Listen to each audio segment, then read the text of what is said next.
Hello, everyone. I'm Matt Lebo from GCTV, and today I am here with Sarah Salato and Stacy Mayer. Are you both from Alex, or just? I'm from Alex. It's the nonprofit that I started a little over a year ago. Mm-hmm. So, but I know Stacy she came on board very quickly when we did Guilford Pride, and she's always up for helping with anything that we need. Nice to meet you too. Nice to meet you. Mm-hmm. Now, Sarah, you founded the organization Alex and are the current president. Can you tell us what the organization does and what its goals are? Sure. So the reason why I initially founded it was because when we wanted to do a Guilford Pride event, it needed a nonprofit sponsor, like a nonprofit company to sponsor it.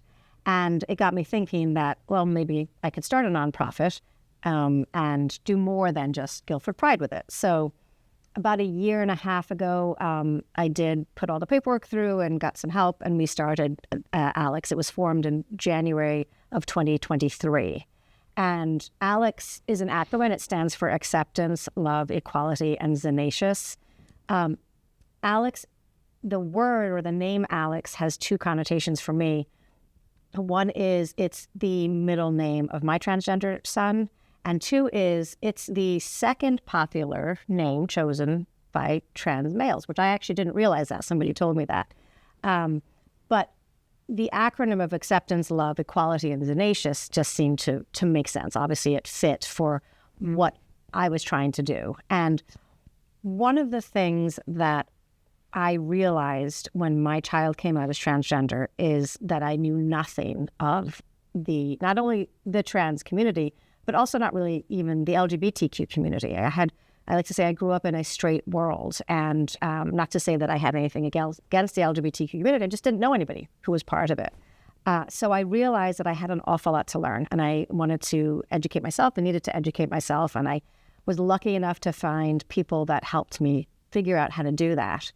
My mind shifted and changed, and I realized that I'm not the only one out there that needed that mind change, especially when you see it now in the politics of the world. You can see a lot of what people are thinking and a lot of misinformation that's out there.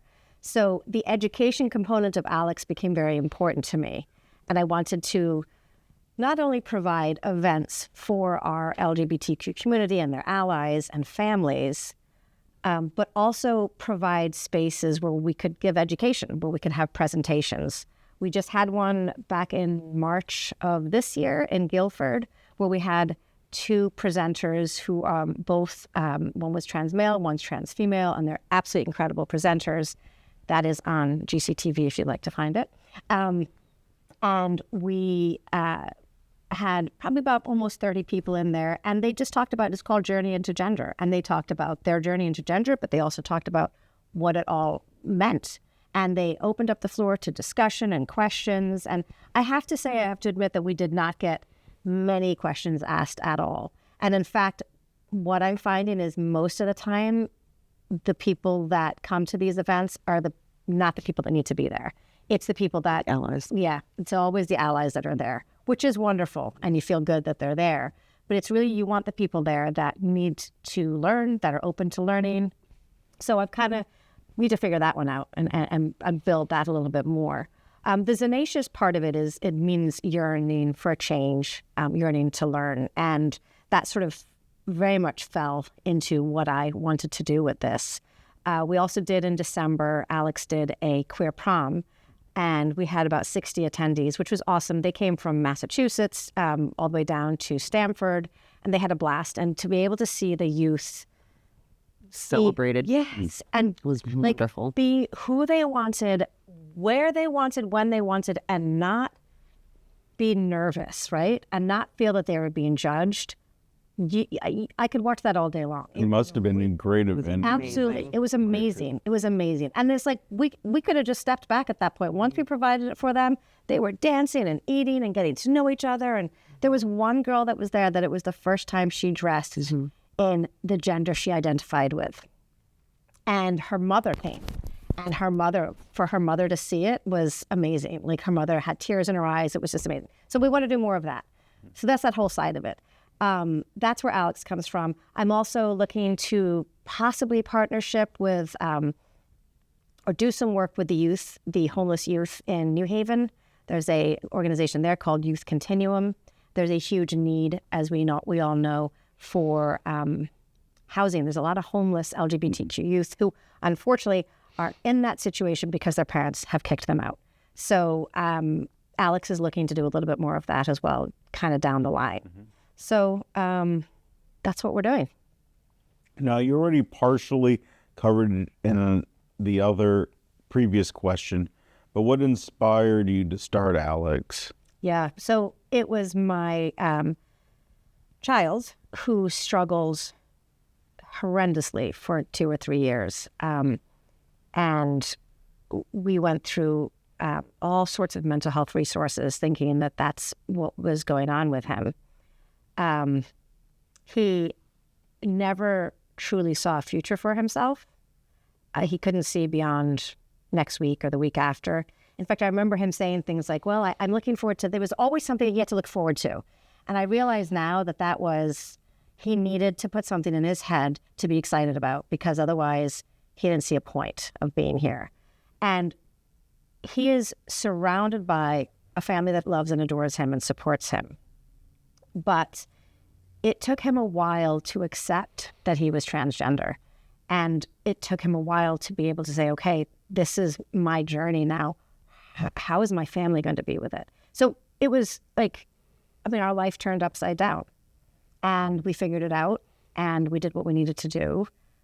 But then I realized that there are so many kids out there that do not have that support and love that they deserve, and that there was a need for us to do what we can. We need to do more. We live in Connecticut, which is a fantastic place, right, for the LGBTQ community, but we still have kids that are consistently bullied, kids that are consistently made fun of for just the fact that they are questioning their gender, because they are gay, lesbian, because they are different, they express themselves different in some way. It is constant. So we have more to do. And why do you think Alex is important? You touched upon it offering resources and being a organization in a place of trust and information. But can you put it into your own words on why Alex is an important resource? Well, because we need more. Because if we can live in one of the safest states, and there's probably about 22 safe states in the whole of America for the transgender youth, and yet still see what we see happening in Connecticut, then there is more to do. So Alex is an organization where we say, okay, let's build this organization and let's do more. And I just think there's more to do, right? A lot more. Yeah. A lot more. So last year in 2023, you had the first Pride event, and with a turnout of over 2,000 people, I'd say it would be a big success. Huge success. What do you attribute to the high turnout and its success? The need for it. I remember a lot of news channels would ask me, why didn't Guilford do something like this before? And I was like, 'cause I don't think we thought we needed it. Guilford is a liberal town. People assumed that we were doing everything that we could and that we were doing everything right. So there was, we didn't think there was a need for it. And then as we started to do it and plan it, people would reach out to us. There was a person who came over from California because they grew up here and never saw anything like that. And they wanted to come back and be able to see how far Guilford had come and what Guilford was doing. So there was a need for it. It also was, a friend of mine always says that because it's in May, and the reason why I have it in May is one of two reasons. One, it was impossible to find any other time in June, given how busy Guilford is and other Pride events. Two, we need to look beyond June as far as celebrating this youth, right? And the community. It shouldn't just be June, right? It should be, you should see Pride flags and safe spaces, LGBTQ all the time. We should just see it all the time. So we were like, why not do it in May? So when you do it in May and you're one of the first ones, you have people that are like itching to go to these things. So they're like, oh, great. So we'll go to there's one in May. It was also a beautiful day. We had to switch from to the rain date, which was frightening. But the day was beautiful. It was one of like the first kind of real spring, summery days. And we had great education, great entertainment. We had a huge flag that will be there this year. And that in itself was a draw. Like people were amazed by this 100-foot flag that we had, which had huge history to it. And then we had a lot of vendors. So it was like a really, like, it wasn't just a, hey, rah, rah, we're gay. It was a, hey, rah, rah, look at all the stuff that we're doing. Yeah. Like we had a parade, we had vendors, we had food trucks. I mean, food trucks couldn't wait to come back again because of how well they did. It was just everything came in well together. Like, I'm praying that we do as well this year. In fact, I'm nervous. Yeah. I'm like, oh gosh. We top it. We've added a few things we'll talk about kind of this year that'll make it a little bit more, I think. Going a little bit off the cuff, you interested me or piqued my interest on that 100-foot flag. Can you explain the history of that? Yeah, so gosh, I wish you'd asked me this last year because I knew it all off the top of my head. Guilford Baker, I believe his name is, and I might have to double check all that. But I believe his name is Guilford Baker, and he designed this flag that was sea to sea flag, I believe it was called, and it was absolutely huge. And the idea was, I believe it was drawn across somewhere in Florida, but we were lucky enough that somebody in our town reached out to me and said, hey, I have a couple of pieces of that flag, because he's very involved in businesses that were involved with LGBTQ community and was able to get some pieces of this flag. I think the original piece is somewhere like 700 feet or something like that. So they were able to divide it up, and he ended up with 2, maybe 3 pieces of it. So he said, would you like to use it? We were like, yes. Yep. But he originally actually came to Guilford and they wanted to do something with it and was actually getting some kickback. I don't think it was done on purpose. I think there was confusion as to what he maybe wanted to do with the flag. And I think, so this worked out perfectly for him to be able to be able to say, hey, look, Guilford, we have this. And if on the website, you can see the pictures of it are absolutely phenomenal and beautiful. And people were able to walk with it in the parade. And that, for a lot of people, meant a lot to them, right? It's powerful. It was powerful for them. So there's a lot of history to it, and I'm not doing it justice at all, but we could put a link maybe where we can, a link to it so people could see more about that. Oh, definitely. Yeah. And Stacy, you took part in the inaugural Pride event. I did. What was your role? So I was tasked with overseeing the youth area. And so myself and a couple of the youth in our community came up with, we had to start from ground zero because we didn't know what we wanted it to be. We knew what we wanted it to look like, but we weren't sure what pieces we wanted to have. So we just brainstormed for months and months and months about what kind of tables or activities or arts and crafts we wanted to have for the kids in the area. And it ended up being a phenomenal turnout. We ran out of a lot of our supplies. We had so many parents and kids just coming and sitting in our youth area. We had a huge library set up of all the LGBTQ books that our Guilford Library let us alone for the day. It was phenomenal to see a parent and a child like sitting under the tree on our beautiful Guilford Green reading a book. Oh, fantastic. Just absolutely amazing. We had such great turnout. And we had so many parents come up and say, thank you so much for doing this. Like, this is so great. And the kids just absolutely adored it. We had a lot of our youth from the high school volunteering at our different tables, which was great to see. They could get community hours from it, which was great, and also be part of their community. Yeah, it was fantastic. Oh, that sounds great. Now,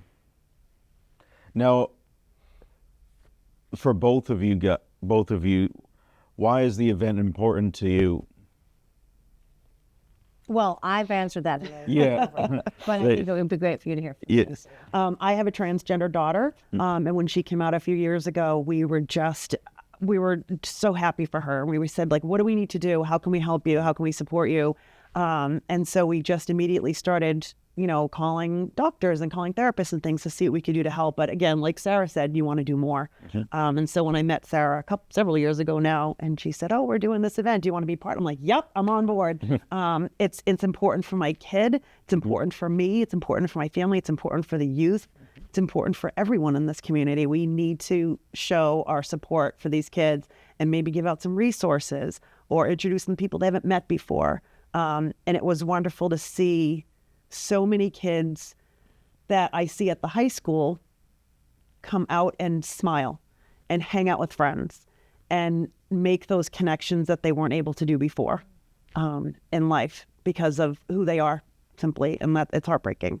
So it's a much needed event, and the whole day, and every time I think about it, I just start gushing because it's a day full of just pride and love and acceptance and so many different activities, and just to see our kids be themselves and have fun and be safe where they are.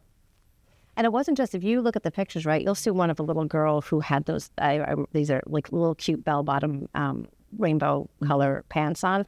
And then you'll see one of an older couple who I think they were probably in their 80s or something. Yep. And had a flag. Yep. We hit every single generation. You see, not that the 4-year-old needed, but she saw that, look at this. We're all, we're all here and we're all having rainbow flags and we're all having fun and it's okay. And then the older generation was like, why didn't we do this a long time ago? And I felt bad, to be honest, because I had some older people that came up and said I could never have done this when I was younger. And so, again, there was a need for it. And it took us a long time to realize that, but we did it. And that means there's going to be a continual need for more and more. Also, speaking of resources, we have 50 vendors now signed up, and probably about a third of them are going to be incredible resources for anybody that needs resources, whether they be people that are part of the LGBTQ community, youth, adults, whether they be people that are questioning their gender. There is a ton of resources that are going to be there, which is phenomenal too. Yep. That's the education component. Right, absolutely. That we were able to add into it. Fantastic. No. Why do you think Alex is important in today's day and age? You touched on it a little bit, but just a little bit more detail. Honestly, we could both sit here and talk for ages about the politics of right now, which we've never quite talked about a lot in these chairs, and we never really wanted to. But the truth of the matter is we're in very scary times. We've gone backwards. We've gone backwards from many things. Women's rights have gone backwards. And the fact that there is 250, 260 anti-transgender laws out there, anti-LGBTQ on the table to be pushed is absolutely frightening. The fact that both Stacy's daughter and my son are limited to where they can go to college in this country and in this world simply because of how they identify is mind-boggling to me. And I didn't know anything about this world. But when I first met Tony Ferriolo, who has been sitting in these chairs quite a few times, and he's incredible and done so much for the youth, I remember saying to him, has it been this bad? He's like, it got better. He's like, and now it's getting worse. So everyone's like, oh, there's an agenda. That's all we talk about. That's all we hear about. Because they're being attacked. And I don't know it necessarily why. It's really sad. And as I have some people that question me and ask me things, and I'm very open, especially with people that want to learn. But my first question to anybody who would criticize either Stacy or I is, my first question would be to them is like, oh, what's it like with your transgender child? And as they respond with, I don't have a transgender child, it would be, well, then you have no idea what you would do, or no idea what you would do. So there is more need for this now Than ever before, because this particular year is a very, very frightening year. For my 17-year-old, for your 18-year-old, at that age, who cared, right? Like, who cared when you were that age of who was going to be president of? Now it actually has an effect on their personal life. Who ends up? It's critical. In that seat. Critical. It's their life. Yeah. Absolutely agree on your points. It's getting scary out there for the LGBTQ community and just a whole lot of other communities as well. Yes. It goes even beyond things that people think of about being out in the LGBT community. It has to do with where can I go to the bathroom when I'm in public? And so a lot of kids just simply won't because they don't feel safe going into the bathroom of the gender that they are. And it's heartbreaking. It's, am I okay to come out in public and sit down and have lunch? Is it okay if I go to this state? If I'm traveling with my family, what kind of protections will I have? Yeah. I mean, it's in every single part of our lives. And a lot of people don't see that. And so that's what part of Alex is for, is to get out there and educate and show the support. There was a presentation that I wasn't able to go to at Yale, and somebody sent me a slide of a map. There's an actual map of safe places, not safe places that do not travel. That's the one down here. I don't need to name, but a do not travel for transgender people to a state in this country. That's like going backwards in time. Absolutely. But onto a little bit happier topics. Can you tell us the date and times for the Pride events? Yes. So it's Saturday. No rain date this year. Well, we do have a rain date. True, we're not going to use it. Right. It's Saturday, May 18th from 12 to 4. The rain date is May 19th. And last year we had to use the rain date. So I said, well, from every year moving forward now, we're going to have a rain date. The great thing about having a rain date is that you make sure your entertainers can come. The vendors know there's a rain date. The food knows there's a rain date. So that they kind of block off the weekend for it. But it's from 12 to 4, right on the Guilford Green. And we have about 7 food trucks there going to be there, going from ice cream trucks to vegan to hamburgers, hot dogs, to pizza, to salad, whatever you want, it'll be there. It sounds like good eats. Yes, Oh, yeah, yes, absolutely. A lot of good stuff. I know you have other questions about that, so. Can you give us more info on this year's parade? Is that before the main event? No, so the parade will be at 1 o'clock. What'll happen is the police will close down the roads for a little bit, and the parade is very, very simple. It simply just comes out of our town hall and goes around our town green, and then comes back up through the green. We will have it'll be led by 4 youth who are all part of the LGBTQ community, and they will be leading it in a golf cart, which is very exciting that they're going to deck out. And we'll have the flag in it as well. We've got a lot of different businesses that are walking in it. And then we always tell people, just come and walk. Because everybody's usually there around 12:15, and we have some of the entertainment first, and then we have the speakers, or vice versa. And so when it's time for the parade, we're all just come and just jump in. So that's kind of what we're going to do again this year. Very good. And what amenities will be available to attendees of the event? The food vendors. And we have two new things. Well, we have a new youth group that we didn't have last year. So we have the same youth group as last year, as well as Carrie Ashton, who was there last year, as well as Skylar Beeman, who was there last year. We have another new youth group who's going to be there. We also have a can't remember her name, but we are going to have a drag queen show that will be family appropriate. I have to make sure I say that because this is a family event. So nobody should be thinking that there's going to be anything inappropriate. We are, we're very aware of that this is a family event, but we're very excited that we do have a drag show this year. And over at the Kids Corner, there will be. So we're going to have drag queen story time, which will be great. That's going to be fantastic. So we're really looking forward to that. Yeah. So what else is going to be there? With this time, we realized last time, as simple as it sounds, we didn't have picnic tables or places for people to sit when they got their meals. We had so many great food trucks. Yep. So this year we have, we've rented out a bunch of tables so people can be more comfortable sitting there. Porta potties. Porta potties. We had last year, but they were very important. Oh, yeah. So many more vendors this year. A lot of kid vendors, too. A lot of kids that in town that do their own crafts, their own arts and crafts that are selling them. Just so many different wonderful things to come out and sponsor. Well, sounds like it'll be a fantastic day for everyone. Okay. Now, code of conduct I noticed on your website. Can you explain a little bit about it? Yeah, we just wanted to make sure that everybody understood what our expectations are of the day of the event, which are that you are respectful and kind, that there is to be no use of foul language, there should be no bothering or bullying each other, there should be no fighting, like all that stuff, right? We also had a conversation last year with the police, and we'll have a conversation again this year about how we are not to interact with any negativity that comes that way either. So we luckily enough last year had absolutely no negativity. And knock on wood, it's the same thing this year. But if it does happen that we see, we have been told to be careful with our interactions. So the code of conduct is to remind you how we are expecting you to behave and how you should behave, but also to not interact with any negative behavior that may go on. That's why the police are there and they'll take care of it. I have no concerns about that.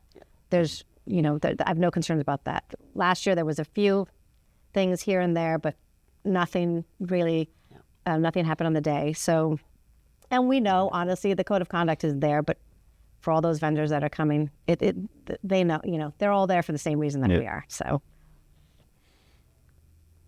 Now, I also saw you had an after party scheduled Yes. after the main event. Can you tell us about it? Amazing. Yeah, It's so gonna this be is, yeah, amazing. so First Church, which is on top of the Guilford Green, and in fact, it's the one church that's in the picture of our flyer. They are putting on a silent disco party, and that will be right across from where the Guilford Green is, right next to them. They have a big green area, big grass area. That's going to be right there. And what they do is they will provide headphones, and you get a choice, I think, of 3 different sort of music selections, and it's all silent. And the idea is to, again, reach out to other groups, other people and kids that may appreciate this type of entertainment, where going to really loud places is difficult for them, or going to places with music that's just blaring all the time is difficult, but they want to enjoy something like that. So that's what this is going to be. I believe they're having a DJ there as well. And it's just an extension. So that'll be from 4 to 7 p.m. And that is something that the First Church is doing. They've taken care of all of that. So we'll be sort of sending people over that way after our event. Sounds like a fun I can't wait for that. icing on It's gonna be the cake. Absolutely, right? 100%. Yes. Now, where can people get more information and any updates? So let's say if the worst happens and you have to use the rain date, where would people be able to get information? Call Sarah. Social media. So we put everything out on social media, which is you can follow you can follow Guilford Pride CT, Guilford Pride, or Alex. All the information's on there. Updates will be on there. That's also where we will be putting, and you'll be seeing very soon, I'm going to start doing all the entertainment and put out, who our entertainers are going to be. Everything, any information you want to find about Alex is on alexinc.org. That is going to have all of the previous events that Alex has done, information about him, pictures from it. It'll have all the information about this year's event, and then any future event that we're working on will be on that as well. So it's alex-inc.org. That's also, there's emails there. If you need to get a hold of me for any reason, you can just go right through there to the email there. But any changes to it, we'll definitely go through social media, and we'll just definitely email entertainers, vendors, all of those if there's any changes, but hopefully there's not going to be. Oh, great. Thank you so much for talking today. Thank you. Thank you so much, And Matt. I hope the event goes nice and smoothly and everyone has a great time. Thank you very Us much. too.